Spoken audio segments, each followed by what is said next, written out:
சிறுவைகுண்ட சட்டமன்ற உறுப்பினரான சமூக ஆர்வலர் அன்னை வி.ஜி. சரவணன் எம்எல்ஏ அவர்கள் கடந்த 5 ஆண்டுகளுக்கு மேலாக சிறுவைகுண்ட தொகுதி மற்றும் அதன் சுற்று வட்டார பகுதிகளில் உள்ள ஆதரவற்ற ஏழை எளியவர்களுக்கு இல்லம் தேடி இரவு உணவு திட்டத்தை ஏற்படுத்தி இரவு உணவு வழங்கி வருகிறார்.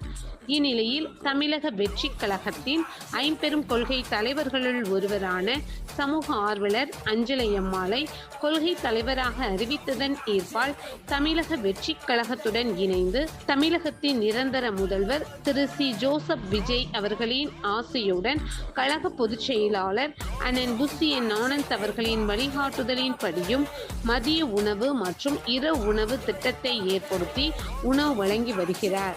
12/6/2026 அன்று ஏரல், கீழமங்கலக்குறிச்சி, சிறுதொண்டநல்லூர் ஆகிய பகுதிகளில் உள்ள ஆதரவற்ற ஏழை எளியவர்களுக்கு மதிய உணவும் அண்ணா நகர், கொட்டாரக்குறிச்சி, ஆறுமுகமங்கலம், அரசன்குளம், மாரமங்கலம், இடையர்காடு, தளவாய்புரம், சம்படி காலனி, மேலச்சம்படி மற்றும் அதன் சுற்று வட்டார பகுதிகளில் உள்ள ஏழை எளியவர்களுக்கு இரவு உணவும் தமிழக வெற்றி கழகம் சிறுவைகுண்ட சட்டமன்ற உறுப்பினரான சமூக ஆர்வலர் அன்னை வி.ஜி. சரவணன் எம்எல்ஏ அவர்களின் சார்பில் அன்று 216 நபர்களுக்கு உணவு வழங்கப்பட்டது.